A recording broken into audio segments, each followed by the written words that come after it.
Local జిమ్స్‌లో ఏందంటే ఇష్టం వచ్చినట్టు ఇచ్చేసి వాళ్ళ ఫ్యూచర్ ఖరాబ్ అయిపోతుంది. ఎరెక్టైల్ డిస్‌ఫంక్షన్స్ వస్తుంది. ఇంటర్నల్‌గా ఆర్గన్స్ ఖరాబ్ అయితున్నాయి. ఇవెవ్వరు పట్టించుకోవట్లేదు. అసలు ఆ డోసేజ్ ఎంత కన్జ్యూమ్ చేయాలి? అసలు ఒక పర్సన్‌కి ఎంత వరకు సెట్ అవుతుంది? అతని ఆర్గన్స్ ఎలా ఉన్నాయి? పనిచేస్తున్నాయా లేదా? ఇంటర్నల్‌గా ఏమైనా ప్రాబ్లమ్స్ ఉన్నాయా లేదా? హెల్త్ కండిషన్స్ అన్నీ ఓకే ఉన్నాయా లేదా? ఏం చెక్ చేయరు. ఇట్లా ఏముందంటే లెట్స్ ఫర్ ఎగ్జాంపుల్ ఒక డైనాబాల్ ఉంది. ఒక ఎంజీ తీసుకోండి బాడీ వచ్చేస్తది. బైసెప్ పెరిగిపోతాయి. మీరెందుకు సజెస్ట్ చేస్తున్నారు? అసలు మనం ఎలిజిబుల్ కాదు అవి తీసుకోవాలంటే. ఒక డాక్టర్ ప్రిస్క్రిప్షన్ తీసుకోండి. మీ బ్లడ్ వర్క్ ఏపించుకోండి. మీ ఆర్గన్స్ అన్ని ఎలా ఉన్నాయో చెక్ చేయండి. ఇవన్నీ తీసుకోకుండా ఎవడో ఇన్‌ఫ్లుయెన్స్ అని చూసి మీరు తీసుకోవడం ఏంటి పిచ్చి కాకపోతే అది. ఒక్కొక్కళ్ళ బాడీకి పడితే ఒక్కొక్కళ్ళ బాడీకి పడదు. ఇప్పుడు ఈ పర్సన్‌కి బాడీకి పడలేదు. ఆయన ఎంత డోసేజ్ తీసుకున్నాడో తెలీదు. అసలు అతను ఎవరి దగ్గర తీసుకున్నాడో తెలీదు. ఏదో ఆన్‌లైన్‌లో చూసి ఇట్లా ఆర్డర్ చేసుకొని తీసుకుంటే సరిపోతదా? దాని వెనకాల ఎన్ని ఫ్యాక్టర్స్ ఉంటాయి. ఎన్ని ఆలోచించాలి తీసుకునే ముందు. ఏం తెలవకుండా ఇట్లా తీసుకుంటే లైఫ్స్ పోతాయి. అండ్ నేను వన్ మోర్ థింగ్ నేనైతే సజెస్ట్ చేయను. బట్ తీసుకుంటే అది డిపెండ్స్.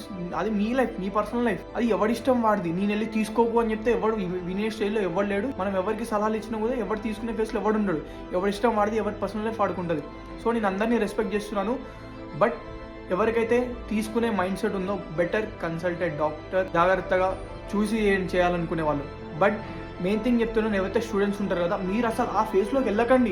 ఒకరిని చూసి ఇన్స్పైర్ అవ్వండి, కానీ వాడికి వచ్చిన బాడీ మీకు రావాలని చెప్పి పొరపాటున కూడా అనుకోకండి. ఎవరిది బాడీ వాడికే ఉంటుంది అండ్ ఎవరి ప్యాషన్ వాడికే ఉంటుంది. మీరు వాడినే ఉన్న చూసి ఎవడో తొడగోసుకున్నాడు కానీ చెప్పి మీరు మెడగోసుకోకండి.